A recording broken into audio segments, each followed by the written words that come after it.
सभी शिक्षक साथियों को मेरा नमस्कार।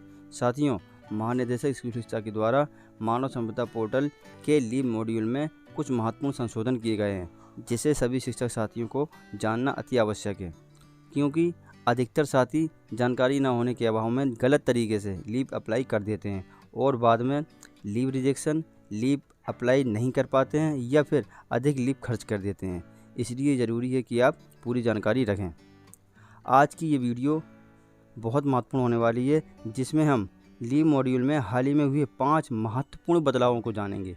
साथियों, यदि आपको वीडियो महत्वपूर्ण लगे तो वीडियो को लाइक कर देना एवं अन्य साथियों के लिए इसे शेयर भी कर देना, और यदि आप चैनल पर पहली बार आएँ तो चैनल को सब्सक्राइब जरूर कर देना। अब सबसे पहले बदलाव में, यदि आप एक से अधिक दिन के लिए लगातार आकस्मिक अवकाश या CL अप्लाई कर रहे हैं और इन दोनों के बीच में कोई सार्वजनिक अवकाश आ रहा है, तब आकस्मिक अवकाश के बीच में पड़ने वाले सार्वजनिक अवकाश आपकी CL बैलेंस से काट लिए जाएंगे।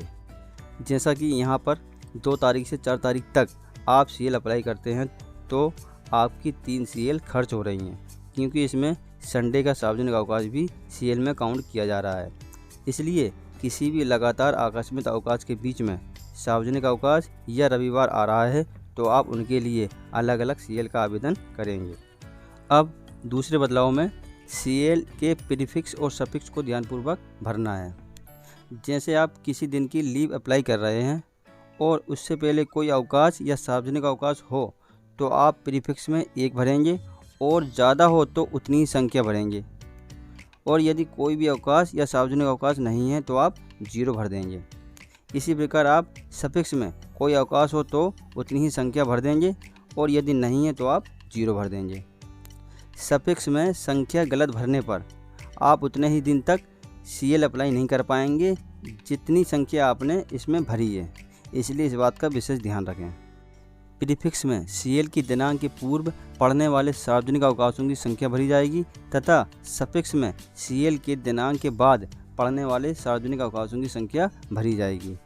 अब तीसरे बदलाव में, जैसा कि आप सब जानते हैं कि लीव कैंसिल करने का ऑप्शन आपको मानव संपदा पोर्टल पर मिलता है, मगर उसमें महत्वपूर्ण बदलाव करते हुए सेल्फ लीव कैंसिलेशन का ऑप्शन आवेदित अवकाश के 1 दिन पूर्व तक ही अब उपलब्ध रहेगा। आवेदित अवकाश की दिनांक को सेल्फ लीव कैंसिलेशन का ऑप्शन अब उपलब्ध नहीं रहेगा। अब आवेदित अवकाश की दिनांक से तथा दिनांक के उपरांत लीव को कैंसिल कराने के लिए आपको लीव कैंसिलेशन रिक्वेस्ट अपने रिपोर्टिंग ऑफिसर को स्वीकृत करने हेतु भेजनी होगी, जिसमें आपको उचित कारण दिखाना होगा, तभी आपकी लीव कैंसिल हो पाएगी। अगले महत्वपूर्ण बदलाव में, आकस्मिक अवकाश के अतिरिक्त सभी अवकाश जैसे EL, maternity leave, CCL, medical leave आदि के उपरांत ज्वाइनिंग रिक्वेस्ट अनिवार्य रूप से भेजनी होगी। अगर आप ज्वाइनिंग रिक्वेस्ट नहीं भेजते हैं या फिर ज्वाइनिंग अप्रूव नहीं होती है तो आप अन्य कोई भी अवकाश ऑनलाइन अप्लाई नहीं कर पाएंगे।